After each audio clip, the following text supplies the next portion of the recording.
नमस्कार भाइयों। ब्रह्मचर्य के दौरान में कभी कभी मन बहुत ही अधीर हो जाता है। मन बहुत ही अधीर हो जाता है। जो एनर्जी लेवल है वो पूरी तरह से नीचे चला जाता है। पूरा ऊर्जा ही नष्ट हो जाता है और शरीर पूरा ढीला ढाला सा मालूम पड़ता है। ऐसा लगता है कि अब इस शरीर में कुछ बचा ही नहीं है, कुछ जान ही नहीं बचा है। पूरा शरीर लूज पूज हो जाता है, पूरा ढीला ढाला हो जाता है ये शरीर।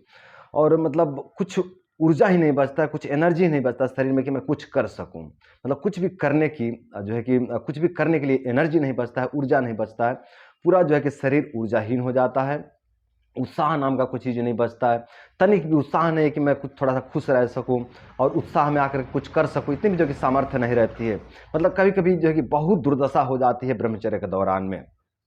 और जब इतनी दुर्दशा होती है ना, तो ब्रह्मचर्य से भी जो है कि भरोसा उठने लग जाता है। अब ऐसा लगने लग जाता है कि अब ब्रह्मचर्य से भी कोई मदद नहीं मिलना है, इस ब्रह्मचर्य से भी हमारा कुछ नहीं हो सकता।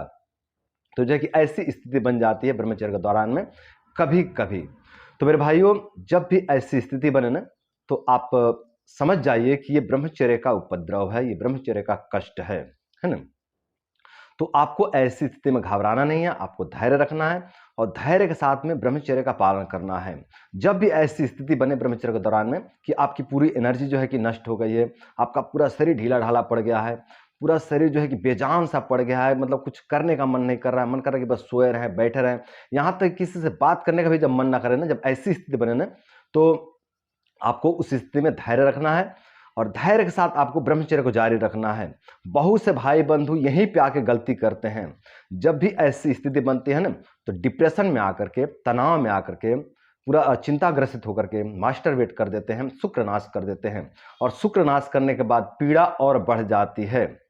कुछ समय के लिए लगता है कि मैं ठीक हो गया, है ना, कुछ समय के लिए उत्साह आ जाती है, शुक्र क्षय करने के बाद कुछ क्षण के लिए उत्साह आती है, लेकिन फिर जो है कि और ज़्यादा जो है कि एनर्जी लो हो जाती है और ज़िंदगी और ज़्यादा नर्क बन जाता है। तो मेरे भाई, जब भी ऐसी स्थिति बने ना कि पूरा जो है कि शरीर टूटा टूटा सा मालूम पड़े, पूरा शरीर ऊर्जाहीन हो जाए, उत्साहहीन हो जाए, आत्मविश्वास पूरी तरह से चकनाचूर हो जाए, जब भी ऐसी स्थिति बने ना, तो आपको धैर्य रखना है और धैर्य के साथ में ब्रह्मचर्य को जारी रखना है। धीरे धीरे आपकी जीवन पूरी तरह से बदल जाएगा। मेरे भाई, ब्रह्मचर्य के दौरान कष्ट होते हैं, इसको आप ठीक ठीक समझ लीजिए। प्रकृति कुछ भी देने से पहले ना, पहले परीक्षा लेती है। प्रकृति कुछ भी आपको ऐसे ही नहीं दे देती है। जब भी कुछ प्रकृति देती है ना, तो पहले आपका परीक्षण करती है, पहले आपको जांचती है कि आप कितना पावर में हैं, आप कितना सह सकते हैं, है ना। तो आपकी सहन शक्ति देखती है प्रकृति, उसके बाद आपको कुछ देती है ना। तो इसको आप प्रकृति का परीक्षण भी कह सकते हैं या फिर ब्रह्मचर्य का उपद्रव भी कह सकते हैं। ये जो भी आपका परीक्षा है या फिर उपद्रव है, जो भी है, इसको आप सहन करें, इसको आप सहिए। इस कष्ट को आप सह लोगे ना मेरे भाई, तो आपको ठीक होने से कोई नहीं रोक सकता। आपको ठीक होने से दुनिया की कोई भी नकारात्मक शक्ति नहीं रोक सकती, यदि आप इस दर्द को सह लेते हो तो।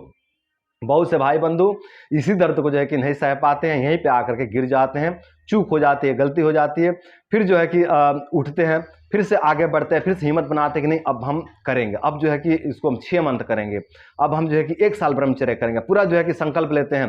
लेकिन जैसे ही 10, 15, 20 दिन के बाद या फिर 1 मंथ के बाद जब उपद्रव आता है ना, तो उनकी पूरी हालत खराब हो जाती है, पूरी तरह से टूट जाते हैं और टूट करके जो है कि ब्रह्मचर्य को खंडित कर देते हैं।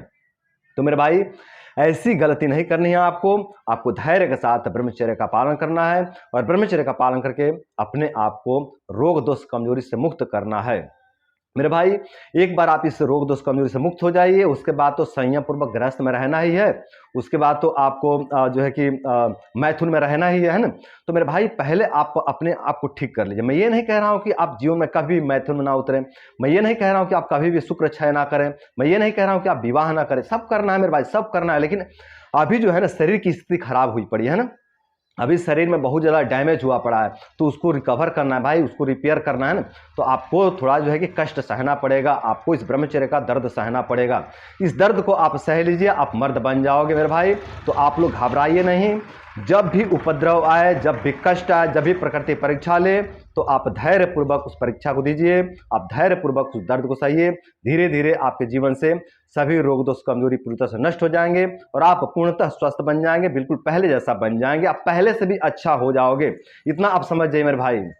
यदि आप इस दर्द को सह लेते हो ना, तो आप पहले से भी बेटर बन सकते हो, पहले से भी अच्छा बन सकते हो। तो मेरे भाई, आप लोग घबराइए नहीं, धैर्य के साथ में जो है कि ब्रह्मचर्य का पालन कीजिए, और ब्रह्मचर्य का पालन करके आप लोग अपने जीवन को सुंदर, सरल तथा सफल बनाइए और अपने रोग दोष बीमारी कमजोरी को दूर कीजिए। तो दोस्तों, आज के लिए इतना ही। नमस्कार।